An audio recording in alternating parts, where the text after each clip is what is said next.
Hello everyone, my name is Alex from Ernest Alex Reads, and today I'm going to be talking through my Magical Readathon O.W.L. level TBR.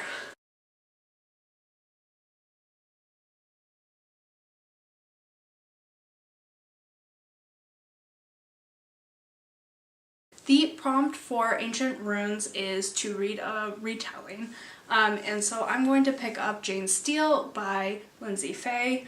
This is a Jane Eyre retelling that I had on my shelf, and I thought that's a good book to finally pick up and enjoy as part of the readathon. The prompt for Arrhythmia is to read a book with more than one author, and I am going to try and pick up a highly anticipated book for me, Once and Future by Corey McCarthy and Amy Rose Capetta.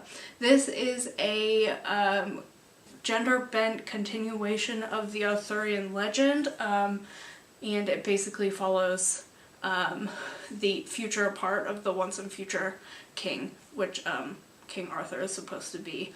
I'm very excited. I am a sucker for Arthurian legend, and this book sounds amazing, and I'm very excited to pick it up. The prompt for Astronomy is to read a book with star in the title, so I'm going to finally pick up The Sun is Also a Star by Jessica Yoon. This book, I believe, follows two teenagers as they fall in love, and it's one of those novels that is set in one day. I have been thinking about reading this for a long time, and this is a great opportunity for me to pick this book up as well. The prompt for Care of Magical Creatures is to read a book with a land animal on the cover, and for this subject I am going to be reading Black Leopard Red Wolf by Marion James. This is an African-inspired fantasy novel. It's the first one in a trilogy, and it looks beautiful and it sounds really intriguing, so I'm going to pick that up. The prompt for the subject Charms is to read an adult book, and I'm going to pick up Kintu by Jennifer Makumbi. This is a multi-generational family saga that is set in West Africa. That's basically all I know about it. I think there's probably some magical or myth elements to this multi-generational novel, but I have had this for a long time and I've been really hoping to pick this up, and I'm pretty sure I'm going to enjoy it, so it's another excuse to prioritize this book because I want to pass on my owls. For the subject Defense Against the Dark Arts, the prompt is to read a book that starts with the letter R, and for this subject I have picked A Room of One's Own by Virginia Woolf.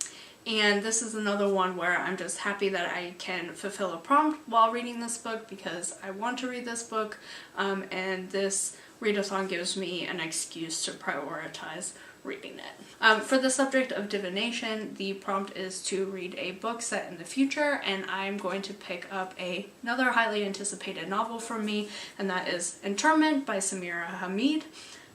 This book is set in near future USA, where the government has gathered up Muslim Americans and Muslims living in the United States and rounded them up and put them in camps, and there are now forced internment camps for American Muslims. And this book follows a girl who is in one of these internment camps as she resists and tries to deal with such a traumatic situation. I think this is going to be a very important novel.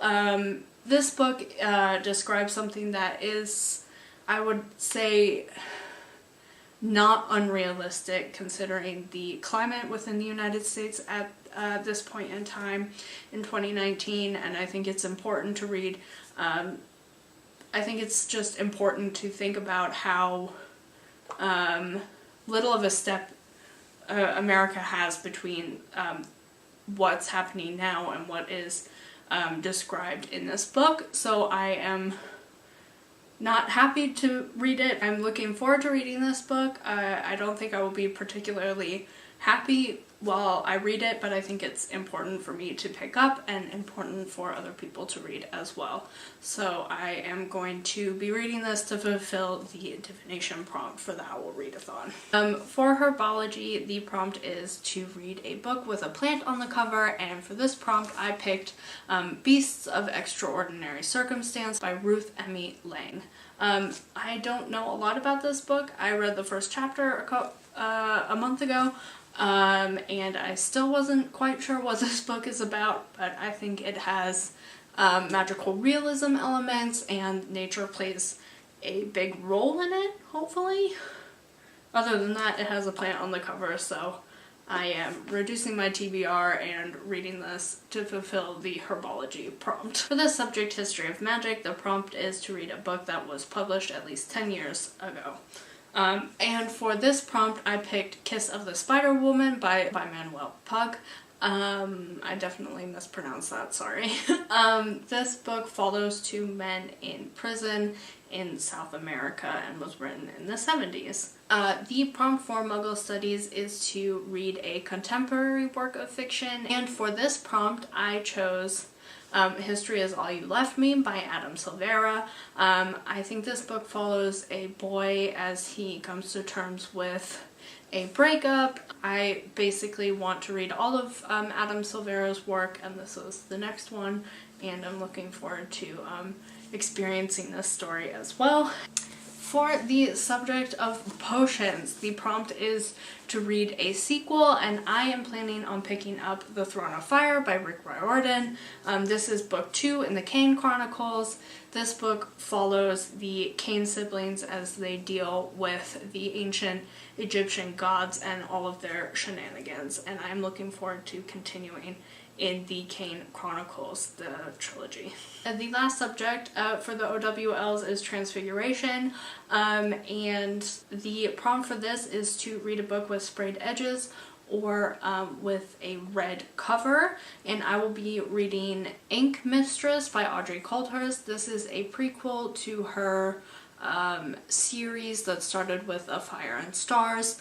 This book follows a bisexual main character and explains the magic system and a bit of the lore of the world that A Fire and Stars is set in. I've been wanting to read Ink Mistress for a while now, since January, and I really enjoyed A Fire and Stars, so I think it's going to be an enjoyable read. So that is my O.W.L. Magical Readathon TBR. It's pretty ambitious. I am very motivated and very competitive when I think that there is a chance of me winning, and I think reading 12 books is doable for me personally. Hopefully. I will be vlogging my readathon experience, so check that out if you're interested. I really hope that you enjoyed this video, and good luck to everybody who is participating in the O.W.L. Readathon. Good luck, and I hope you have a great April.